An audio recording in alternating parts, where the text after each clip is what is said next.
Assalamualaikum warahmatullahi wabarakatuh. Balik lagi di channel Akbar CK. Pemirsa, Hasto Kristanto, Sekjen PDIP menggila, membabi buta, menghalalkan segala cara untuk memenangkan pilkada Jakarta dan Jawa Tengah. Haha. Ini menarik nih ya, drama Hasto ini ya. Dikomentari oleh Mr. Q, Muhammad Kodri, dukun politik ya. Gak perlu berlama-lama, langsung aja kita saksikan videonya berikut ini. Bahkan kemudian saya diancam, informasinya A1 mau dijadikan tersangka untuk kasus yang sangat tidak jelas. Peristiwa 10 November, ribuan orang meninggal mengalahkan yang namanya bala tentara sekutu pemenang perang dunia kedua. Mosok saya hanya menghadapi ancaman aja takut, saya bongkar. Itu yang kita lakukan. Jadi saya nyatakan di sini bahwa Anies Baswedan kriminalisasi itu perintah dari Presiden Jokowi. Anda sadar betul menyampaikan semua ini? Oh, saya sangat sadar. Saya menyongsong badai. Berbeda kasus Sambo. Kaitannya kemana? Judi online, narkoba. Itu kan mendapat backing dari Partai Coklat. Kemudian judi, kemudian tambang-tambang ilegal. Semua tahu itu kan dimobilisasi untuk kepentingan dana pergerakan Pilpres. Tapi ketika urusan seperti ini sama dikejar, saya melawan. Itu yang kita lakukan. Jadi saya nyatakan di sini bahwa Anies Baswedan kriminalisasi itu perintah dari Presiden Jokowi.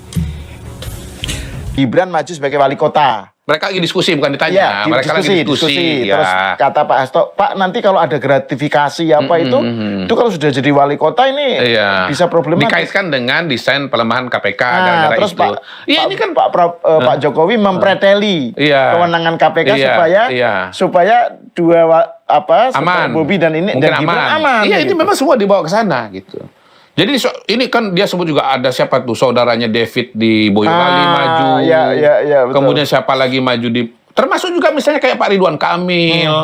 Kemudian Pak Lutfi maju. Itu adalah untuk membangun kerajaan gitu loh. Loh, sekarang begini. Iya, di internal PDI Perjuangan sendiri kan bagaimana keluarga Bu Mega juga kan dalam semua lini jabatan pemerintahan. Tapi kan itu nggak disebut sebagai kerajaan. Ya toh?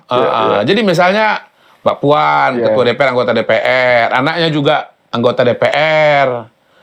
Itu kan nggak disebut sebagai contoh gitu loh. Nah, kenapa Mas Hasto ini kemudian menyebut Pak Jokowi kerajaan sementara Bu Mega bukan kerajaan?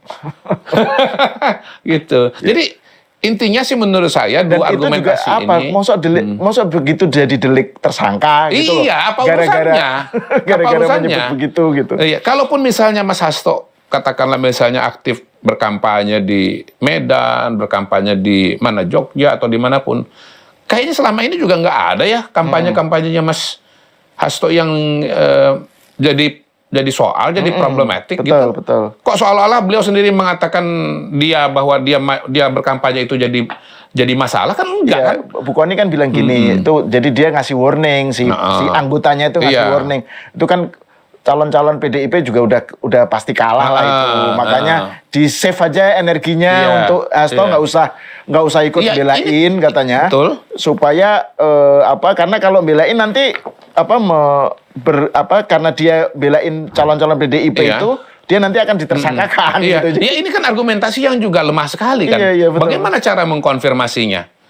Ya, selama ini kan kampanye berlangsung sebagaimana yang sudah dijadwalkan Jakarta Mas Hasto juga kampanye, mengeluarkan pernyataan-pernyataan. Mas Pram berkoalisi dengan siapa? Dengan Anies Baswedan.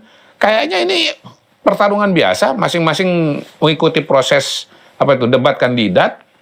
Lalu masing-masing juga mencari jago. Mas Anies mengkampanyekan Mas Pram, Pak Jokowi mengkampanye Ridwan Kamil. Ya kan semuanya kan nanti kembali kepada masyarakat untuk memberikan penilaian dan memilih siapa gitu. Jadi sekali lagi memang kelihatan bahwa ini adalah dirty vote jilid 2 gitu loh. Ini adalah hal-hal yang dikeluarkan dalam kerangka untuk meningkatkan membangun front oposisi, dan kalau misalnya betul-betul diproses secara hukum malah justru akan ditunggangi menjadi isu kriminalisasi gitu loh. Yang diproses secara hukum ininya Mr. Q kan dia punya kasus terkait dengan Harun Masuki. Nah itu juga sebetulnya nggak jelas. Dia kan mengatakan saya ini ada isu-isu tertentu nih yang membuat saya ini.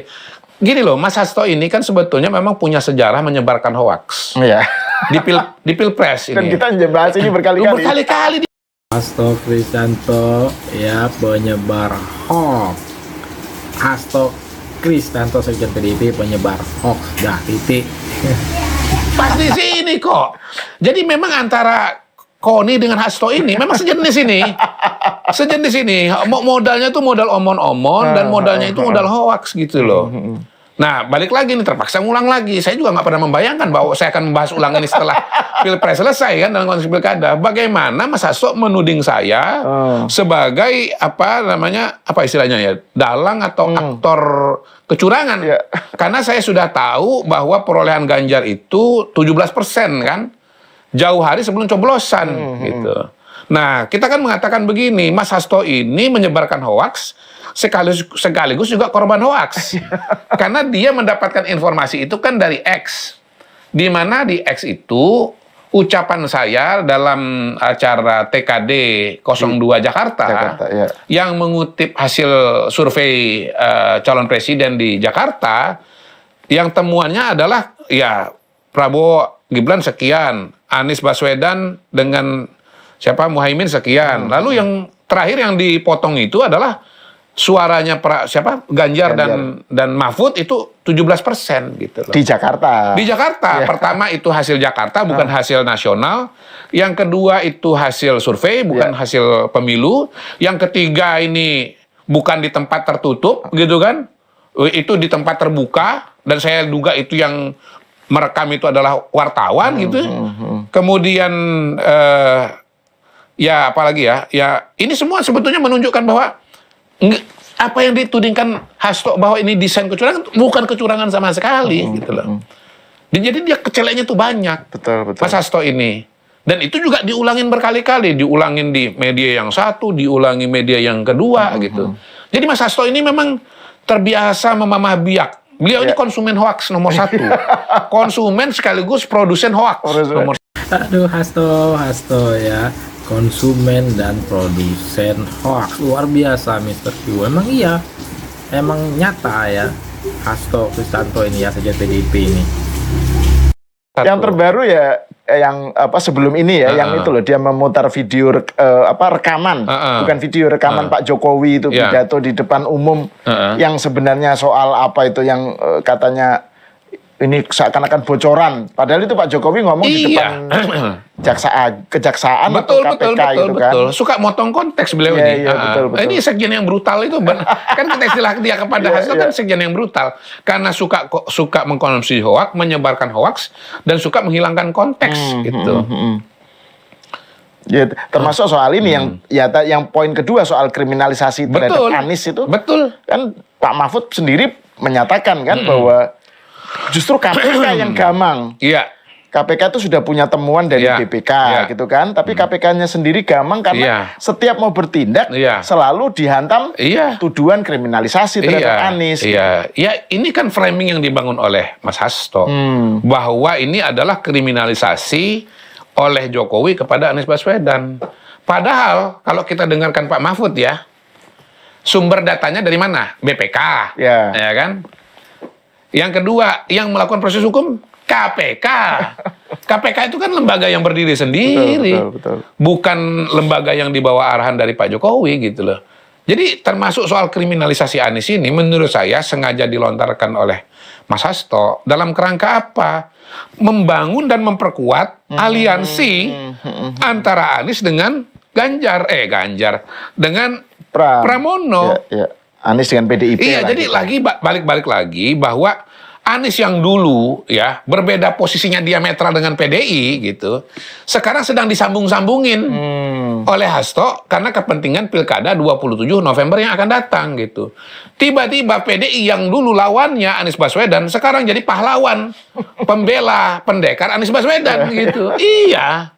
Gitu loh. Gitu Mas. Jadi pertama kita luruskan ya, kalau ini disebut kriminalisasi oleh Jokowi, datanya dari BPK.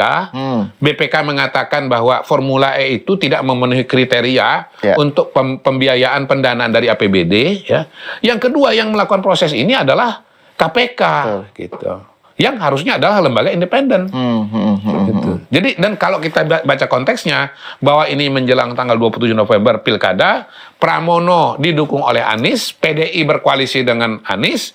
Dulu Anies adalah lawan dari PDI, ini adalah upaya dari dari Pak Hasto untuk mempertemukan minyak dan air gitu. Jadi ini sebetulnya adalah jurus dari PDI Perjuangan dari Mas Hasto untuk memenangkan pilkada. Itu sebetulnya kesimpulannya. Nah itu dia statementnya, bukan statement ya, pengakuan Hasto, fitnah Hasto terhadap Pak Joko Widodo ya. Coba Hasto ini jile-jilein Pak Prabowo, berani nggak ya? Kalau konferensi persnya berapa waktu lalu luar biasa menyanjung Pak Prabowo sebagai kesatria, Pak Jokowi sebagai apa ya? Sebagai dinilai sebagai apa pengecut atau apa gitulah ya. Nah intinya ngatain Pak Jokowi, menyanjung Pak Prabowo. Inilah yang dinamakan manusia dengan sejuta drama, partai merah, partai banteng. Khususnya kali ini untuk Hasto. Sekian dulu video ini. Jangan lupa komentar kalian apa, pendapat kalian apa terkait video ini ya. Assalamualaikum warahmatullahi wabarakatuh. Salam sehat selalu.